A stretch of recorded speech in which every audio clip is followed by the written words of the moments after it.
The following program was made possible by generous grants from FireSafe Montana and the Wildland Fire Lessons Learned Center.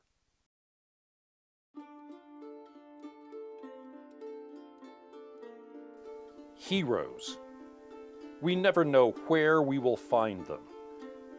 It's hard to predict who will inspire us, or whose story will touch us deeply and unexpectedly, taking us by surprise and leaving a profound impact on our lives. Few people in the mountains of western Montana could have known that their lives would be touched by the story of a young woman, a teenager from Southern California named Ashley Roach.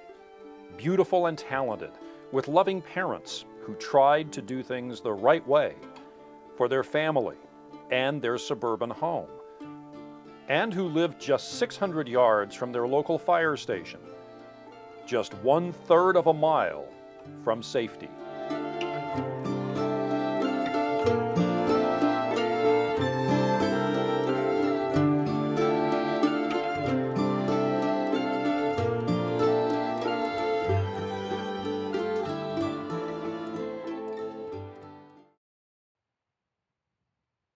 In a far southwestern corner of Montana, the West Fork of the Bitterroot River flows to the north from its source in the Bitterroot Mountain Range, passing rugged mountains and thick forests. And within those scenic woods, it also passes man-made treasures. Homes, some of which sit 30 miles or more from the nearest major highway, served by a single narrow paved road and a single volunteer fire station. It's a long way from Southern California.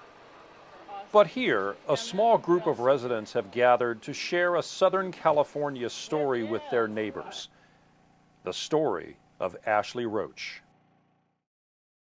Scripps Ranch, 2003. Flames consume block after block and home after home. A lost hunter in the East County is ultimately to blame after he fired his weapon into dry brush.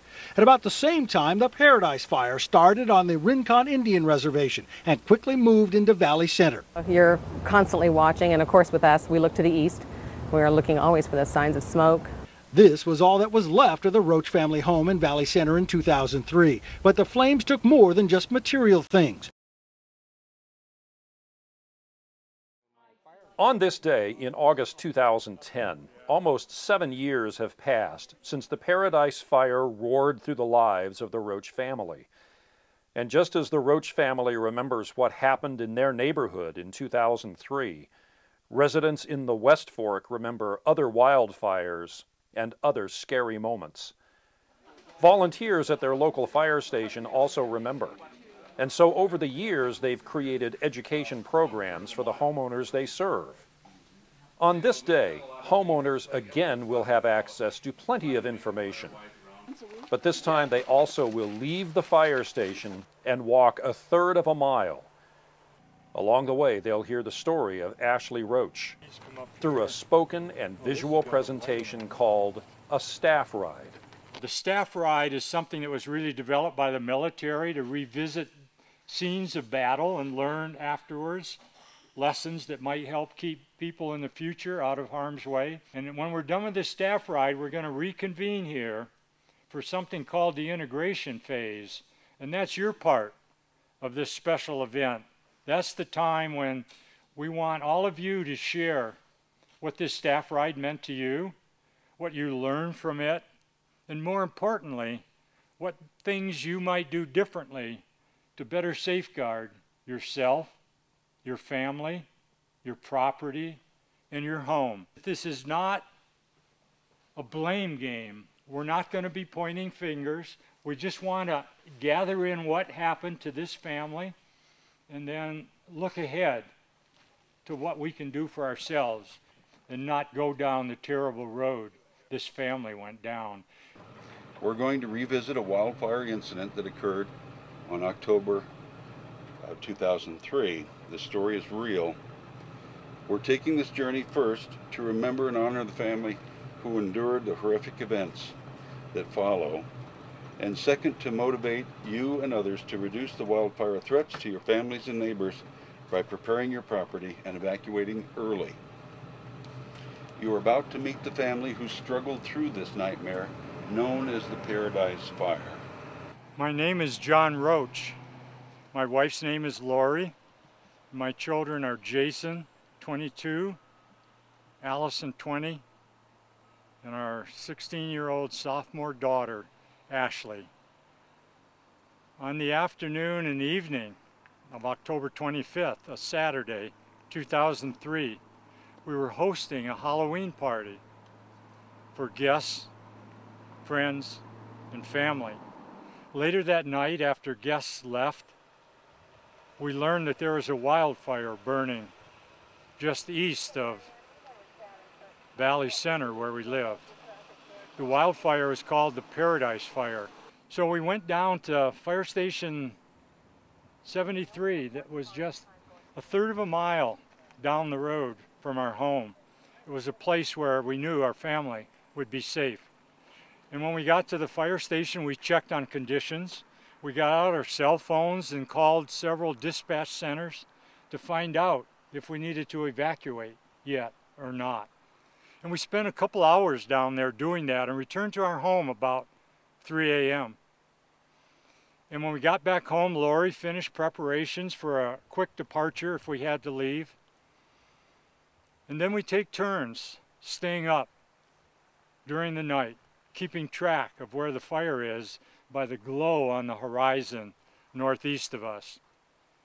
And about 5:30 in the morning, it begins to get light, and our son Jason, who's also been up, tells us that the fire seems to be burning off to the northeast, kind of past our home.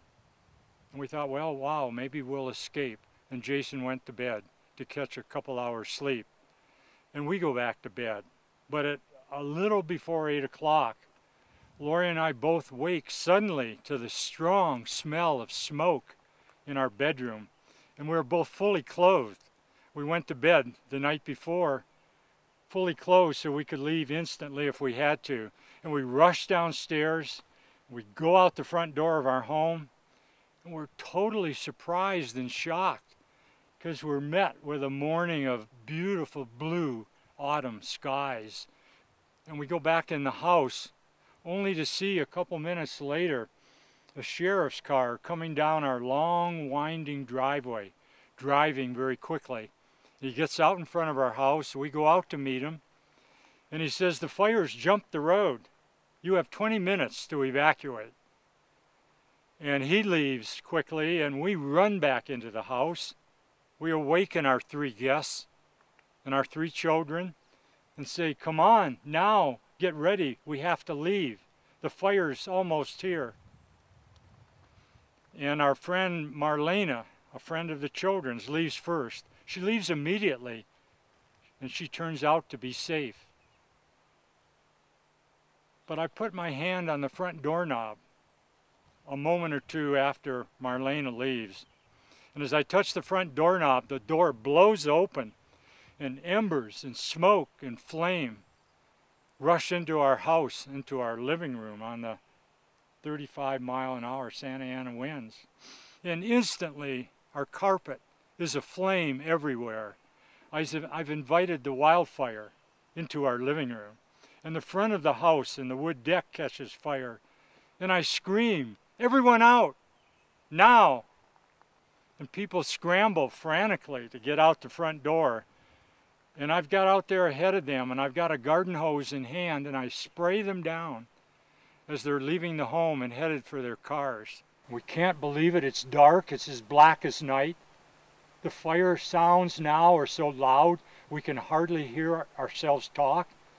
But Allison runs the other way. She runs down the road, and the last we see is Allison disappearing into the flames. And we get into my work truck. We start slowly down the road. And this is driving down our driveway toward the gate. So you can get an idea about just how short a distance this is and how fast things can happen. We have a sensor that senses this electronic gate, and when the wind blows really hard, this gate does not open easily against the wind. That was part one. In 2003, we had a 30-second delay on the gate. So once the gate's open, it would stay open for 30 seconds. And we're going to progress down Station Road. So as you proceed now towards stand number 2, just keep in mind that at this moment, our family is 1/3 of a mile away from safety. I am Allison Roach, the eldest daughter of John and Lori Roach. On the morning of October 26th, my family and I are in a panic, frantically trying to evacuate. My cat is lost, and my friend and I are trying to find her. When I hear my father screaming, "Everyone out now!" I know that we are out of time. I run to my truck, but I don't have my keys. I see my friend down the way, and I run to him, knowing that he is unfamiliar with our roads. By now, everything is on fire, and the smoke is so thick it makes seeing almost impossible. I hear my mother scream my name, but I'm closer to my friend, and I know that we will all be together and safe at the fire station. I feel the flames and know that I am being burned. We become separated. I want to quit. As I reach the top, I stand up. Something moves just in front of me. It's my brother. Within his Mustang, with Ashley. Shock is beginning to set in. And I remember Jason escorting me to the front of his truck. And Ashley jumping in the back before I was seated. We will be safe now. We're less than 1/3 of a mile from the fire station. Allison's friend, being injured as well, lost her in the smoke. Fearing for his life, he struggled down the driveway to Station Road. A neighbor driving in a car trying to head to safety saw him and picked him up. Let's review where the family members are. The car carrying the older daughter, Allison, and her friend is crashed in the side of the driveway. John and Lori have driven right past their daughter and her military friend in the smoke. Flames are burning across the road in front of them. John Roach hits the gas. Midway through the flames, the truck stalls. Lori can hear the popping sound of the metal burning the truck, of the fire burning metal on the truck. She begins to scream for John to get them out of here. The heat is making it difficult to breathe. John restarts the truck, but it only goes a few feet, stalls again. He restarts it again. Their vehicle limps along Station Road through blinding smoke and flames until they reach the fire station. Remember, less than 1/3 of a mile. Jason and his younger sister Ashley are in the last car going down the driveway and get separated from the group when they stop to pick up their older sister, who is badly burned, in the front seat, while the younger sister has climbed in the back seat. Right here is where a car pulled out in front of Jason, which forced him into this culvert right here. And this is where the Mustang got completely covered by pepper trees and ended up burning. Good morning, my name is Jason, and this is my account of the event that happened. Ashley and I both jumped in my Mustang and started down the road, following behind Mom and Dad's friend Marilyn. I didn't know where anybody is. The smoke was so thick. The heat from the fire was so intense. Ashley and I were both frightened, and all we wanted to do is get out of there as quickly as possible. I was driving down the road as slowly and as cautiously as possible, knowing that Mom and Marilyn were somewhere just feet ahead of us. We just wanted to get out of there. As I hit the curve in the driveway, something jumps out in front of my vehicle. I brake hard, jump out, and grab Allison. She's badly burned.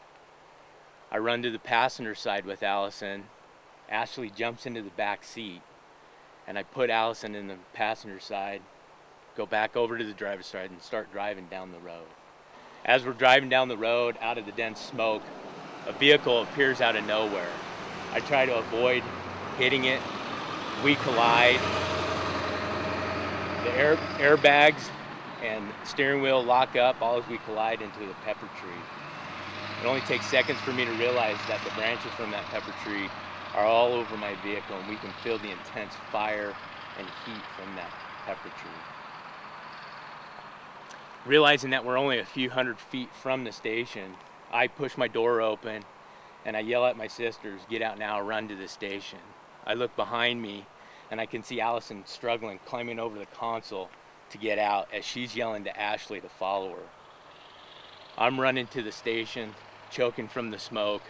I can't see anything, but I see my father appear being chased by some sheriff's deputies, and he's screaming, "Where's Ashley? Where's Ashley?" I collapsed on the ground, pointed behind me and said, "She's back there." My dad disappeared into the smoke as I was picked up and rushed to the awaiting ambulance.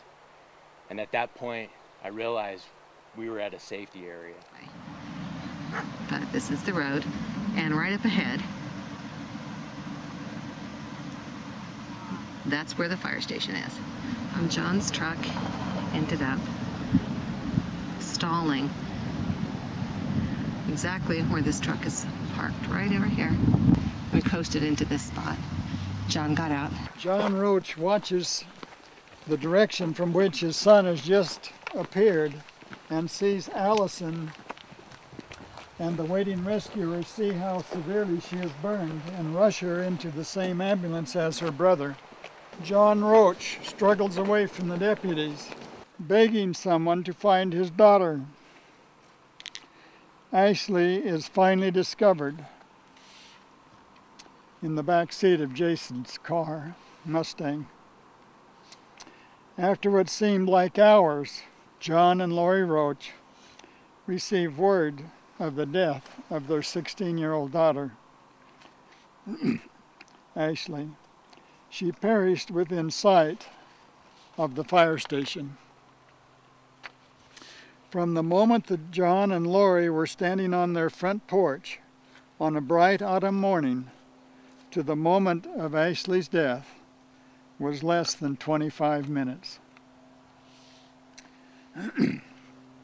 This is the representation of the crash site where the Mustang was hit and pushed off the road into the pepper tree.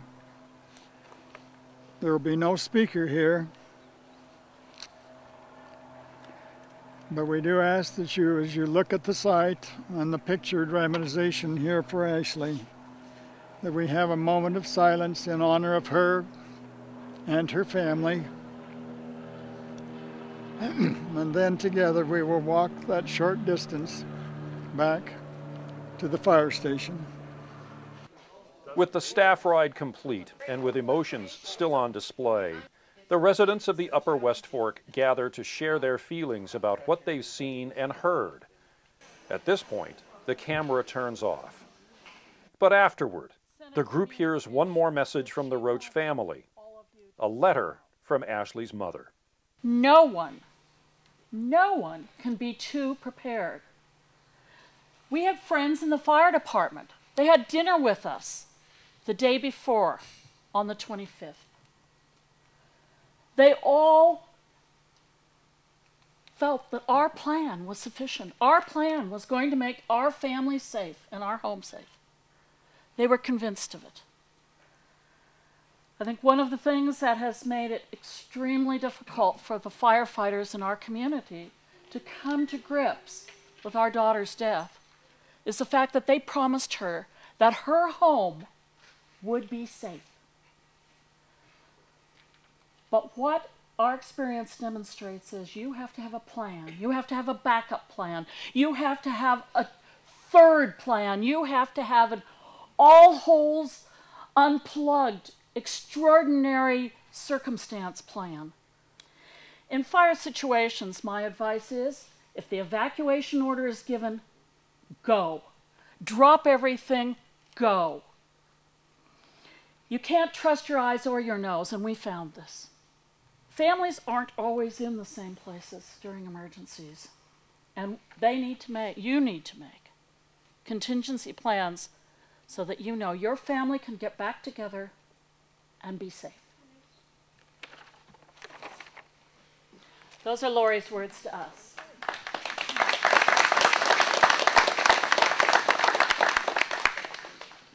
See, what it does. It's already been an intense day, but there still are hours of visual presentations and demonstrations still ahead.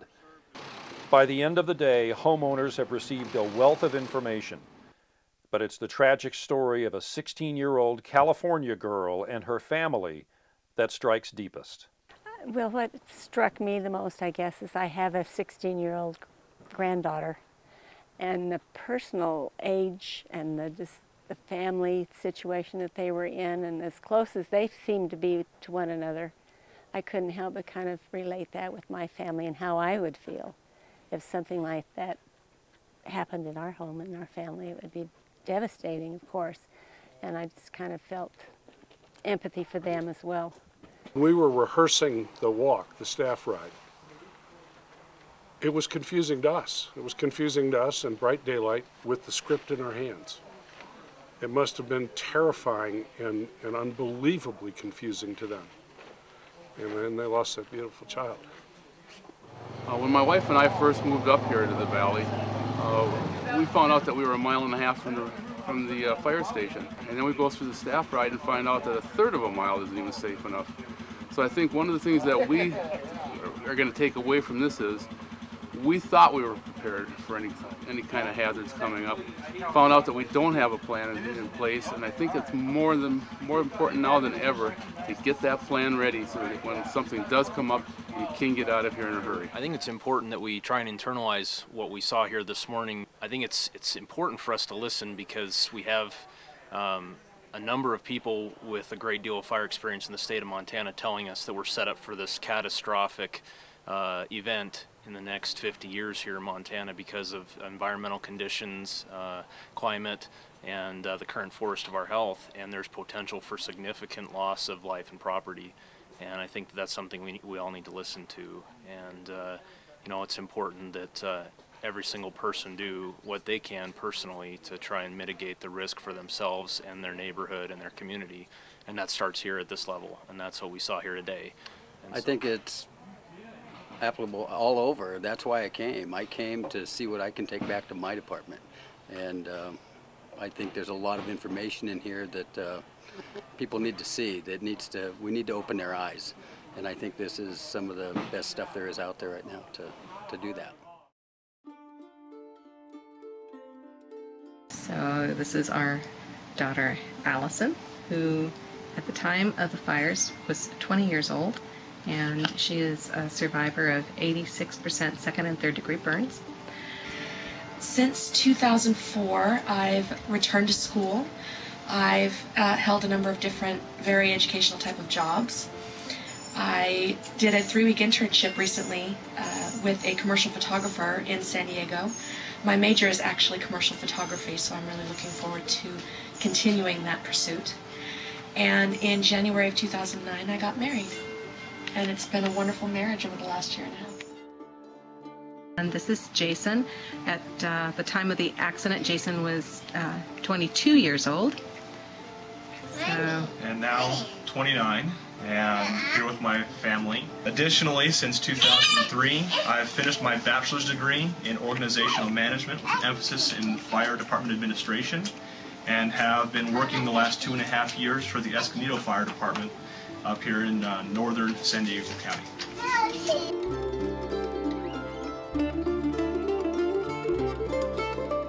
I would like you to just imagine that sparkling face of Ashley that we've seen several times today. We lost an unbelievable, talented, young sophomore woman when this event happened. But maybe some people make their contribution in a shorter period of time than others. And I would like you to just imagine Ashley coming back now from the other side, leaving us with her message, telling us to get our act together. Don't come up with 15 reasons why not. Just come up with the one reason that yes, we can, and just imagine.